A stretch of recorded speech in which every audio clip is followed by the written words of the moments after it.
Hi everyone! So it's been a while now since I made my last DIY tutorial, which is my Game of Thrones shoes. And I thought as Halloween's coming up, it might be a good time to show you a few more kind of little artistic techniques that I use on my shoes. Now with my last tutorial, my Game of Thrones shoes, I actually showed you how to make the shoes from start to finish. And unfortunately, I'm reluctant to make another shoe tutorial purely because there's a lot of people who followed my guidelines, made the shoes, and then went on to sell them via Facebook and Instagram and Tumblr and everything else, which you can't do. All my designs are copyrighted, including the Game of Thrones shoes. I made that video in good faith for people to follow it and make their own shoes for themselves, or they can make them and give them to a friend. That's absolutely fine. I don't mind that at all. What you can't do is sell them. So today I'm going to be showing you my favourite techniques of all, which is with hot glue. Now I absolutely love my glue guns. I am reigning queen of hot glue, and I use them pretty much, I use them on a daily basis. Pretty much all my shoe designs incorporate hot glue in some way. So we're going to be making these candles. So the company that I use for my glue sticks and my glue guns is gluegunsdirect.com, and they have every kind of glue you could need under the sun. They're brilliant. So when I first found the website, I was a bit kind of overwhelmed. I was like, oh my god, there's all these different guns, and I didn't have a clue what I wanted. So I spoke to this lovely guy called Ian. Hi Ian. And I told him what I do and kind of what I wanted to use the gun for, and he recommended this one to me, which is the Tech A2512. And it's brilliant because the nibs on the end here are interchangeable. So I'll just show you. Here they are. So you can change them to get different techniques. The one I'm using at the moment is very thin, which is very good for precision work.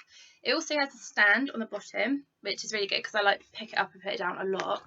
And it has an on-off switch on the actual gun. So my last one I had to turn off at the plug, and I was always like leaving it on, and it was just causing a mess.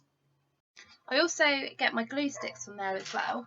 They come in big kilo bags like this. This is like half full at the moment.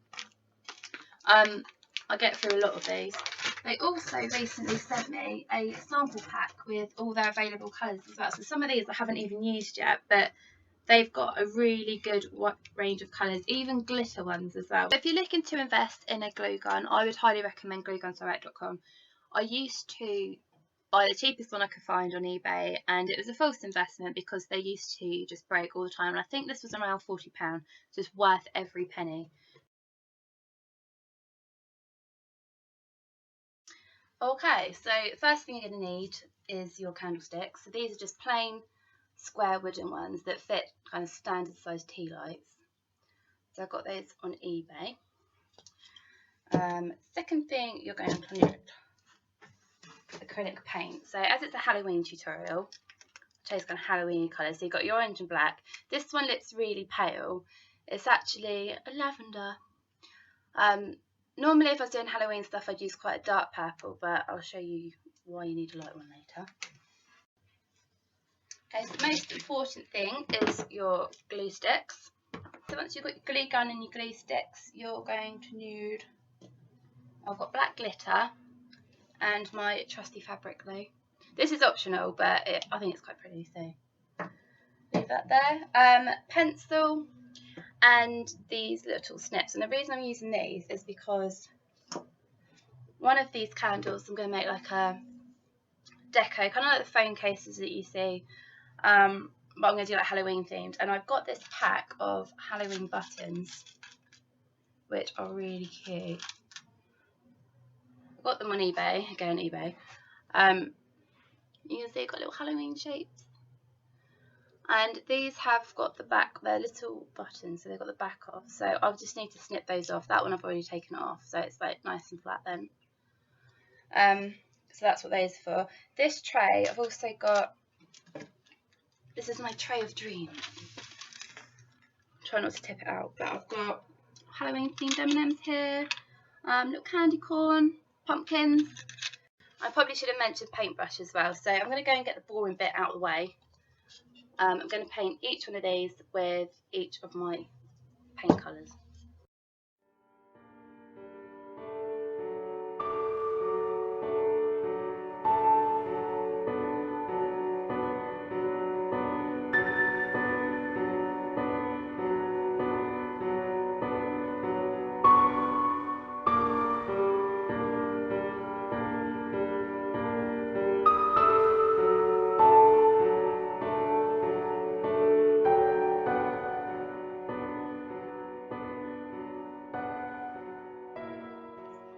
Right, so these are literally taking forever to dry.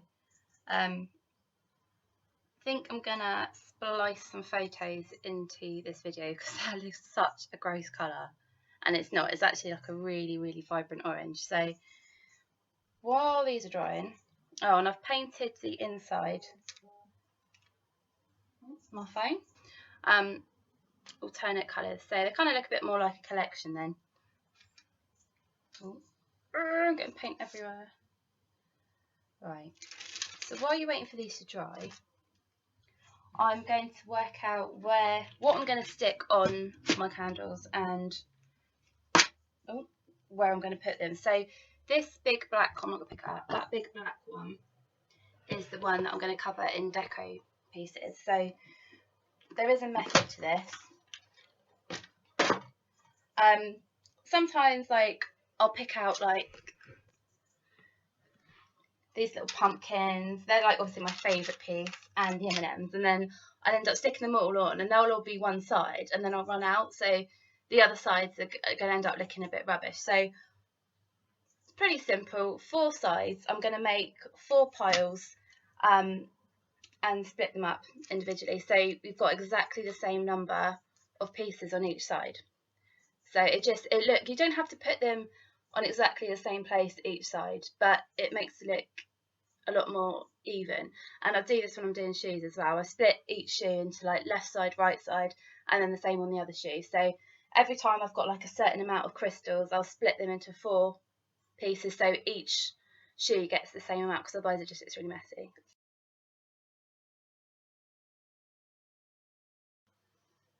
Okay, so now I've got my 4 little piles, all exactly the same, and my glue gun's on. Just giving it a few minutes to heat up. You know when it's hot enough because it starts dripping at the end. So this next bit is quite self-explanatory really, but I'm just going to show you. I think I'm going to start at the top. So no, I won't. I'm going to start at the bottom of this little house. So I'm using a very, very fine nib at the moment, which is ideal really, especially when you're doing smaller things like this. Right, it's got a bit of glue. I just need to stick it on. Okay, so that's your first piece done. And then you literally just need to build it up with all your other pieces.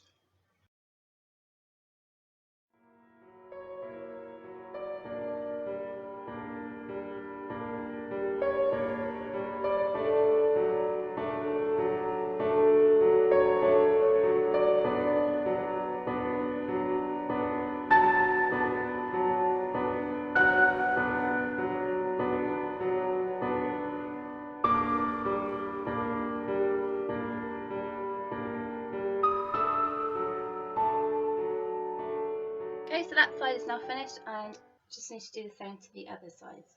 With the pile I used for that, I've got a few left over, which are these pieces here. So you see, so I'm going to take the same pieces away from each of the other piles, so then I've got the right amount for each side. So I'm not going to film that because it'd be really boring, but any small gaps I had, I filled in with just a little bit of hot glue. So once you've done all sides, it should be ready. And the good thing about the hot glue is it dries instantly, so that is like finished now, that side.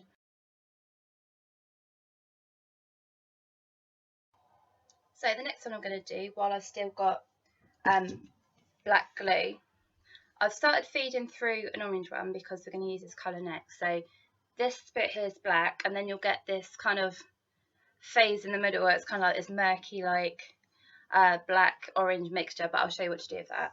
So while we've still got some black left in the gun, I'm going to show you how to make this little purple one. And what we're going to be doing is a 3D spider web. So I think that side's dry.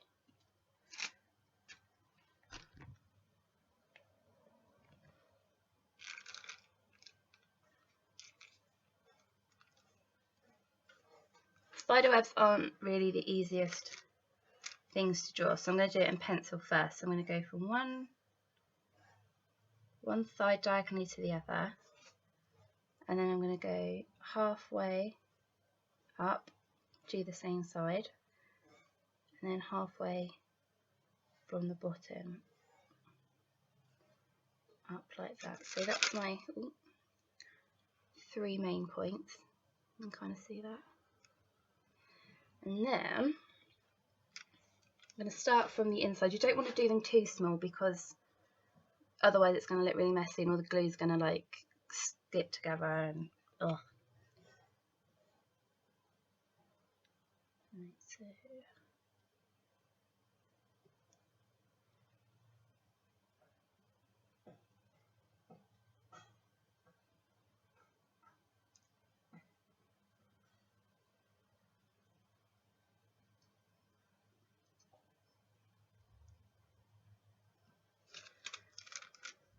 Right, so I've only done 2 further lines here as well, and I think that'll probably be enough. And I've also got some teeny tiny little spiders, so I might stick those on as well. We'll see how it goes. So I did turn my glue gun off for a while. Sometimes I find it's a bit too hot, which is really good for doing the drips, but when you don't want to do precision work, it's worth switching it on and then turning it off for a bit so that you get a more 3D line. And that looks just about right, actually. Right. Need a steady hand to do this, but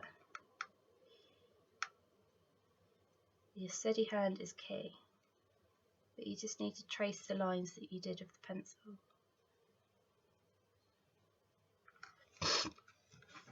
Oh, excuse me, I've got such a cold at the moment.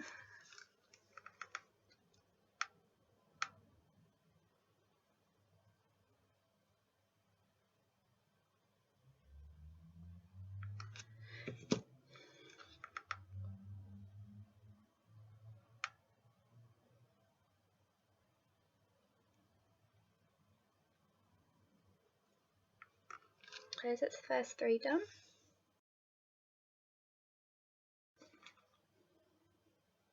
Okay, it's not the neatest, but I'm kind of happy with that.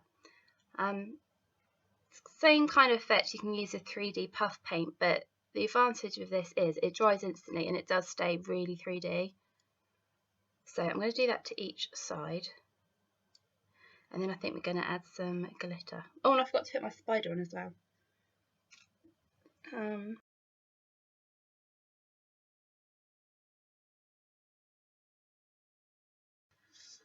So now I've finished the first 2 candles with the black glue. In here it's starting to come out as that kind of murky mix of the orange and the black like I told you about. So now is a good time to start on our last candle, which is this one here, and I'm going to do a little pumpkin face, I don't know if you can see that, on each side.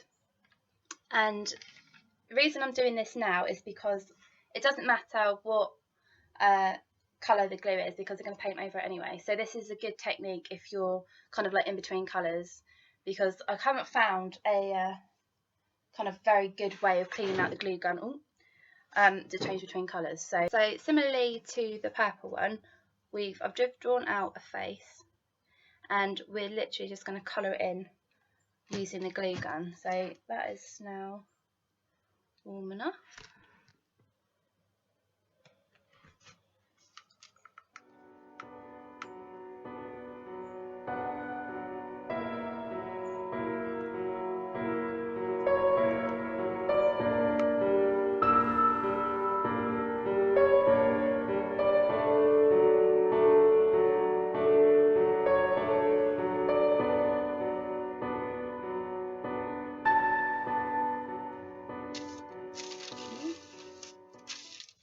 Okay, so I finished all sides of that and it's still not coming out completely orange. So what I'm going to do is get a bit of baking paper and just pipe it out in lines, because I always keep the bits that I don't use, because later on if I'm doing a project where I don't really mind what colour it is, I can just put it back through the glue gun and reuse these bits, because I don't like wasting stuff.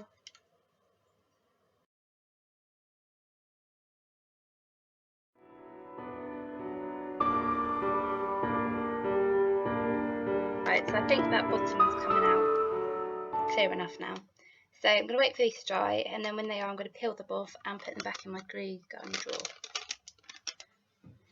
Right, so this is coming out clear orange now, and I've given it quite a while to heat up, so this is the fun part.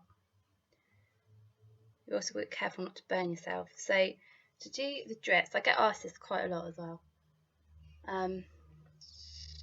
Actually, I might stand it. All you need to do is wait for it to get really, really hot, and then just give it a generous pump with the glue gun.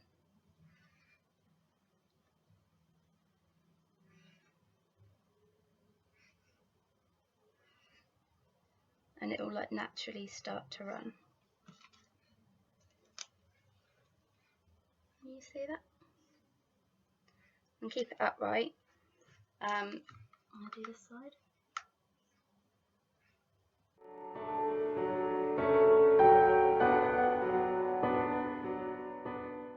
I think I might wait for these to dry and then do another layer, because I like layering them up, having loads of drips. But it does look good. Yeah, I'm happy with that. And I think I'm going to do thin like rim around the side there, just to neaten that up a bit as well.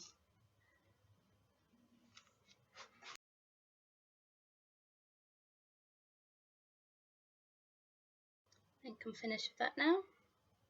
There's a little pumpkin with a drippy head.